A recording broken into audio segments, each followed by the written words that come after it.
सुबह 10 बजे से लेकर 11 बजे के बीच में उपस्थित हूँ आप सबके सामने। आज जिनकी कुंडली लेकर के आया हूँ, इनका नाम जितेंद्र है और ये हैं देवास मध्य प्रदेश से। शुरू करते हैं आज का कार्यक्रम। कहीं नहीं जाना है, बिल्कुल बन के रहिएगा। रविवार का कार्यक्रम अवश्य देखिए और नकुल पाराशर शॉर्ट्स चैनल को जरूर सब्सक्राइब करिए। अभी तक उस पर 100 ही सब्सक्राइबर हैं।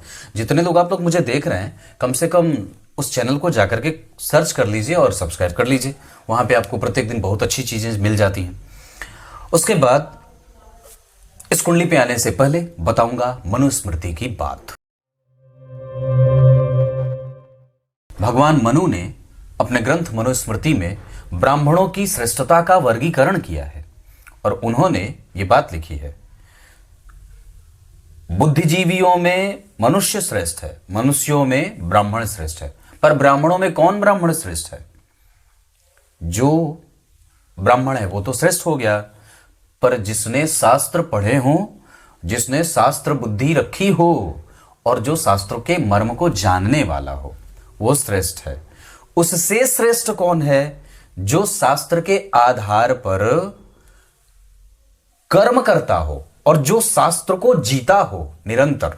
मतलब जिसने शास्त्र को पढ़ा, शास्त्र को समझा, और उससे श्रेष्ठ कौन हुआ? जो शास्त्र को जी लिया, जो प्रत्येक दिन के जीवनचर्या में शास्त्र से युक्त होकर के ही कर्म करता हो और शास्त्रोक्त जीता हो, जो धर्मशास्त्र में लिखा हो उसके आधार पर ही उसका जीवन हो। और उससे भी श्रेष्ठ कौन है? जो ब्रह्मज्ञानी ब्राह्मण है, जो ब्रह्म को जानने वाला हो, जो ब्रह्म को जानने की इच्छा रखने वाला है, इसलिए अध्ययन कर रहा है और उसके बाद उसने समझा कि ब्रह्म क्या चाहता है मनुष्य से और मनुष्य से भी ब्राह्मण से क्या चाहता है। और उसकी श्रेष्ठता तब सिद्ध होती है जब वो ब्रह्मज्ञानी हो जाता है। तो श्रेष्ठता ब्राह्मण की ब्रह्मज्ञानी वाली है कि जो ब्रह्म को जानता है वही श्रेष्ठ ब्राह्मण है।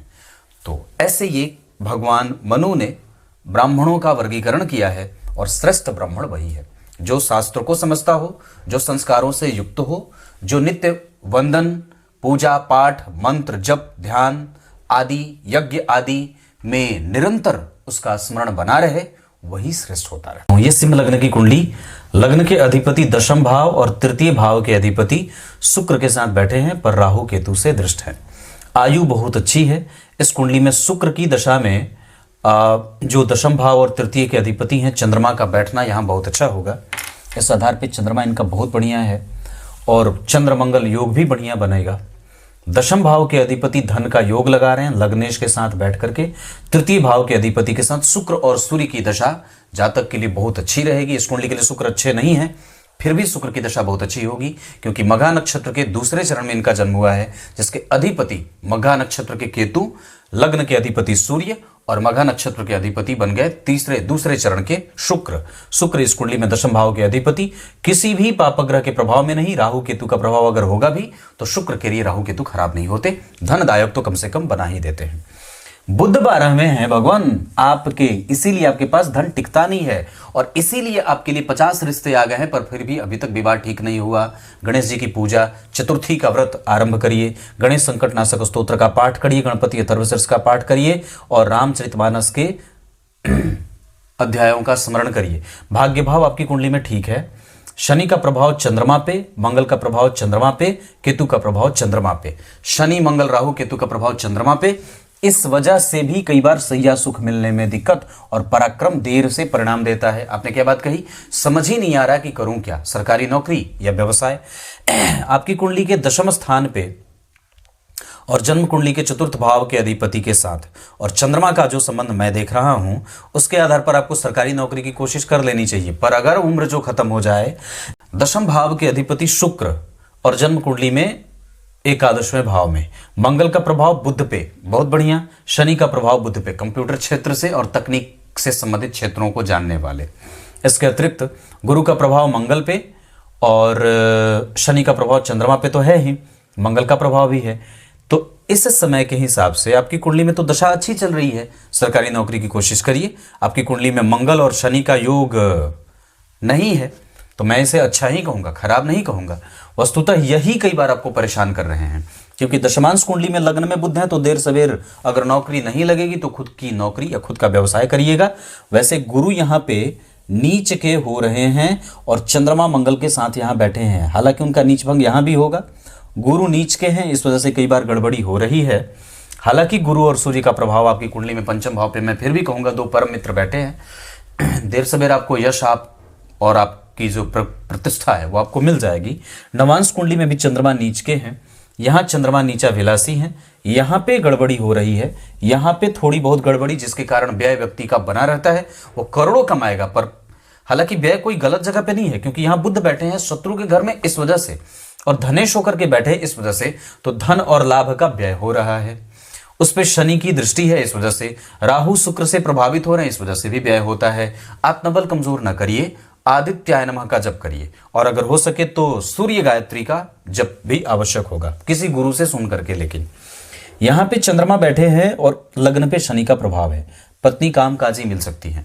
और वैसे यहाँ पे चंद्रमा है, गुरु का प्रभाव लग्न पे है, आपका दाम्पत्य कभी भी खराब नहीं होगा। आपकी कुंडली में अभी गुरु में मंगल आ रहे हैं, अक्टूबर से यही विवाह कराएंगे। मेष राशि से गुरु का गोचर अभी होने वाला है अप्रैल से, इस वजह से भी आपकी कुंडली में उससे भी समय बनेगा अप्रैल से। 17 तारीख को उनका परिवर्तन होगा, 17-18 तारीख को, तो ये काम आपकी कुंडली में भी बनेगा। वैसे एक बात बता दूं, आपकी कुंडली में गणेश जी की पूजा बहुत वांछनीय होगी, और निश्चित रूप से उसके ही कृपा की आवश्यकता आपको है, क्योंकि यहां भी बुध है, यहां भी बुध है, यहां भी बुध है। अगर ये ठीक नहीं होंगे तो आपके विवाह में, और कई बार होता है जब आप लोग खुद से विवाह चयन करने की कोशिश में लग जाते हैं, कोशिश करिए कि किसी ज्योतिषी से कुंडली मैच कराइए, उसके बाद आप विवाह के लिए आगे बढ़िए, तब ठीक रहेगा। ऐसे अपने हिसाब से अगर करेंगे तो कुंडली कमजोर हो जाएगी और विवाह भी कमजोर होगा। राहु यहां बैठा है, इस भाव के अधिपति पे पापक ग्रहों का कोई प्रभाव नहीं है। गुरु का प्रभाव यहां भी अच्छा है, यहां के लिए सामान्य है, यहां के लिए ठीक है। शनि का प्रभाव यहां के लिए सामान्य है, यहां के लिए भी सामान्यतया कमजोर है, यहां के लिए अच्छा है। पर गुरु का प्रभाव ठीक है दो भावों के लिए, शनि का प्रभाव दो भावों के लिए कमजोर है, एक पराक्रम भाव के लिए ठीक है। मंगल यहां देख रहे हैं, छोटे भाई बहनों का सुख भी मिलेगा, उनको भी लाभ के योग में देख रहा हूं। वैसे आपकी कुंडली में सूर्य और शुक्र यहां कंफ्यूज हो रहे हैं, शुक्र को सूर्य ने अस्त किया हुआ है, इस वजह से भी कई बार आपके जीवन में जो करियर का क्षेत्र होता है वो थोड़ा बहुत परेशानी में गुजरता है। वैसे आपकी कुंडली में चंद्रमा ठीक है, धन हमेशा ही आता रहेगा, पर खर्च भी होता रहेगा।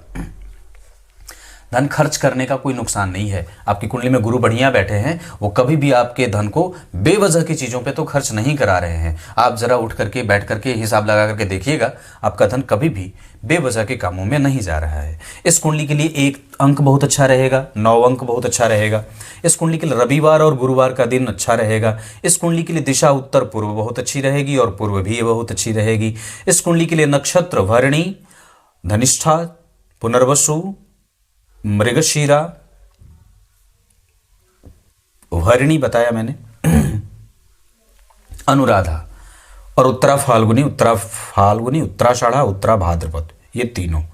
आप अगर काम करना चाहें तो सबसे पहले तो कंप्यूटरीकृत कोई काम कर सकते हैं, इंटरनेट से जुड़ करके कोई काम कर सकते हैं, खाने पीने से संबंधित कोई भी काम कर सकते हैं, पढ़ने पढ़ाने का कोई भी काम कर सकते हैं। आपकी कुंडली में कष्टदायक होगा अगले वर्ष के सितंबर से लेकर के 27 के फरवरी तक का। इस दौरान हर एक चीज पे ध्यान देना है, आर्थिक पक्ष, स्वास्थ्य, माता पिता, घर परिवार, विवाह, दाम्पत्य में हो जाए तो पत्नी का स्वास्थ्य आदि। व्यक्ति भाग्यशाली पुत्र प्राप्त करेगा, ये बात मैं लिख करके गारंटी से कह सकता हूं। धनु राशि, लग्नेश या पंचम भाव पे गुरु की दृष्टि ये बहुत अच्छी है। यहाँ पे चंद्रमा है, दाम्पत्य मिला करके रखिएगा। यहाँ तीनों जगह गुरु का प्रभाव पंचम भाव पे है। आप कीर्तिमान स्थापित करेंगे पर थोड़े विलंब से।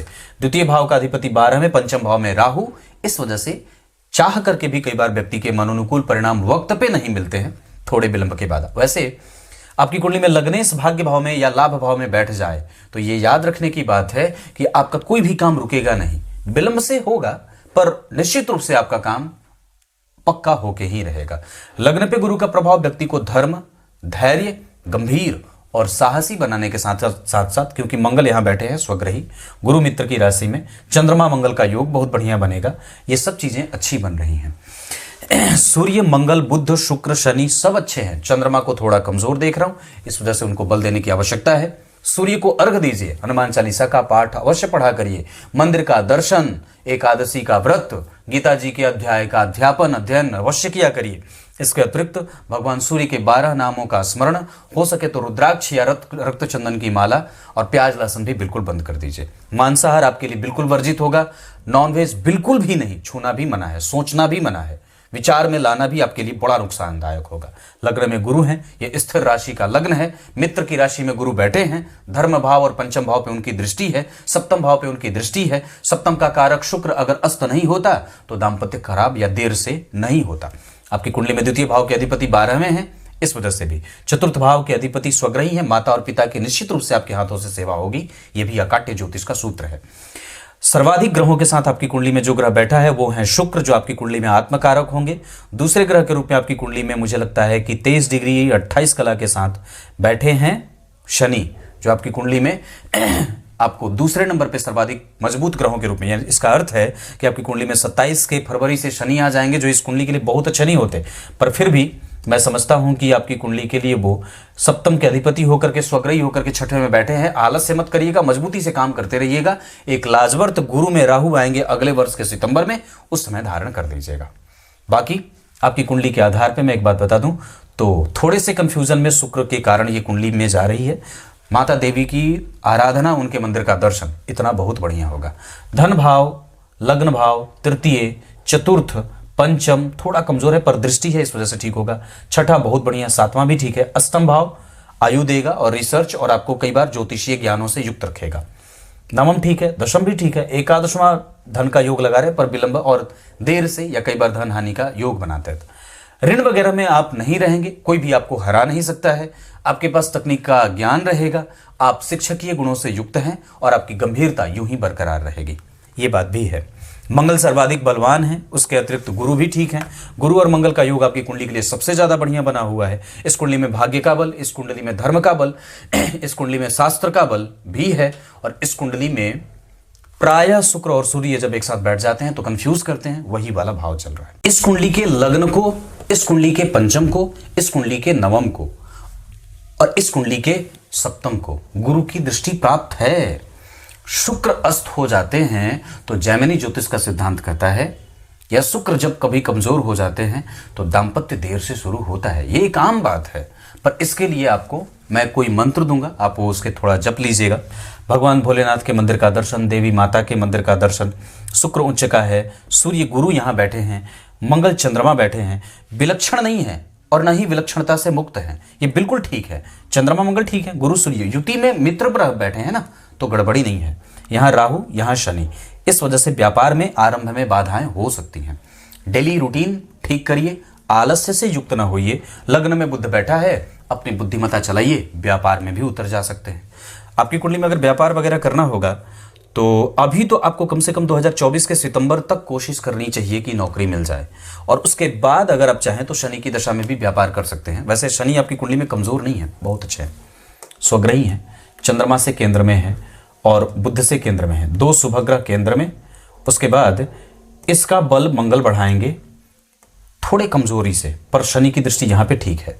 व्यय वगैरह आपकी कुंडली में बहुत ज्यादा है, धन आएगा, शनि की दशा में भी व्यापार अच्छा चलेगा। एक बात और बता देता हूं, शनि के बाद बुध वाली दशा में भी ठीक रहेगी कुंडली। ये मैं एक बात जो आपको समझा दूं तो शनि आपको कहेंगे अनुभव लेने के लिए, और गुरु अभी जो कह रहे हैं वो भी कह रहे हैं कि कुछ बेहतर कर लेने की आवश्यकता है, पर अब गुरु अंतिम दशा में चल रहे हैं, इस वजह से कोशिश करिए जल्दी से कुछ हो जाए।